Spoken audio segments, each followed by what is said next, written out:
பார்வதி வீட்ல விஜயா இருக்காங்க. பார்வதி சொல்றாங்க, விஜயா முத்து வந்திருக்கான் பாரு. அப்ப விஜயா வர்றாங்க. முத்து சொல்றாரு, நான் உங்க பிள்ளையா வரல, அவங்க வீட்டு மருமகனா வந்திருக்கேன். சந்திரா சொல்றாங்க, சத்யா விஜயா அம்மா கிட்ட நான் அப்படி பண்ணிருக்க கூடாதுன்னு மன்னிப்பு கேளு. சத்யாவும் விஜயா கிட்ட நான் அப்படி பண்ணிருக்க கூடாதுன்னு மன்னிப்பு கேக்குறாரு. முத்து சொல்றாரு, அதான் மன்னிப்பு கேட்டுட்டாங்கல்ல, நீங்க கிளம்புங்க. பார்வதி அத்த அம்மாவை வீட்டுக்கு வர சொல்லுங்க. முத்துவை பார்த்து விஜயா சொல்றாங்க, அதெல்லாம் வர முடியாது. திருப்பியும் முத்து பார்வதி கிட்ட சொல்றாங்க, எங்க ஃப்ரெண்டு ஃபேமிலியில இந்த மாதிரி ஒரு இன்சிடென்ட் நடந்திருக்கு. அவங்க ஒய்ஃப கூப்பிட்டு கூப்பிட்டு பார்த்தாராம்.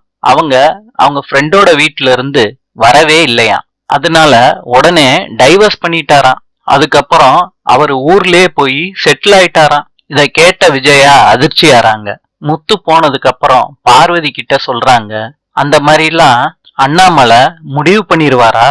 பார்வதி சொல்றாங்க, அதுக்கும் வாய்ப்பு இருக்கு விஜயா. அண்ணாமலையும் எவ்வளவு நாள் பொறுத்து பொறுத்து போவாரு. அந்த மாதிரி ஏதாவது அதிரடியான முடிவு எடுத்தாலும் எடுப்பாரு விஜயா.